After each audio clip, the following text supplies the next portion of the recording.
मूर्तिजापुरात महिला सुरक्षा मार्गदर्शन, 300हून अधिक विद्यार्थिनींचा सहभाग.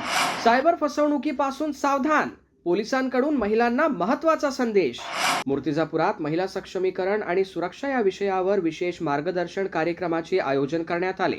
यावेळी महिलांना कायदेशीर अधिकारांसोबतच सायबर गुन्हे आणि ऑनलाईन फसवणुकीपासून सावध राहण्याचे आवाहन करण्यात आले. 80व्या स्वातंत्र्य दिनाच्या महोत्सवानिमित्त मूर्तिजापूर शहर पोलीस स्टेशन, संत गजानन महाराज बहुउद्देशीय संस्था आणि ज्ञान नर्मदा बहुउद्देशीय संस्थेच्या संयुक्त विद्यमाने नगर परिषद सभागृहात हा कार्यक्रम घेण्यात आला. उपविभागीय पोलीस अधिकारी श्रीमती वैशाली मुळे यांनी महिलांना कायदेशीर अधिकार, सायबर गुन्हे, सोशल मीडिया फसवणूक आणि सुरक्षित ऑनलाईन व्यवहारांबाबत मार्गदर्शन केले. फेक लिंक, बनावट सोशल मीडिया प्रोफाईल, OTP किंवा बँक खात्याची गोपनीय माहिती कोणालाही देऊ नका, असे आवाहन त्यांनी केले.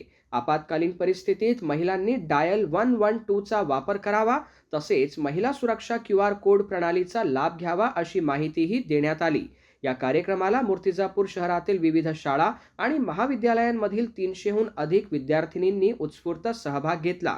कार्यक्रमाच्या अध्यक्षस्थानी नूतन हरीश पिंपळे होत्या. नगराध्यक्ष हर्षल साबळे, अपर तहसीलदार गिरिजादेवी लोखंडे, ठाणेदार धर्मेंद्र जोशी, शिक्षण विस्तार अधिकारी सुषमा लांडे यांच्यासह नगरसेविका आणि इतर मान्यवर उपस्थित होते. कार्यक्रमातून कायद्याची माहिती आणि सतर्कता हीच महिलांच्या सुरक्षिततेची खरी ताकद, असा महत्त्वपूर्ण संदेश देण्यात आला.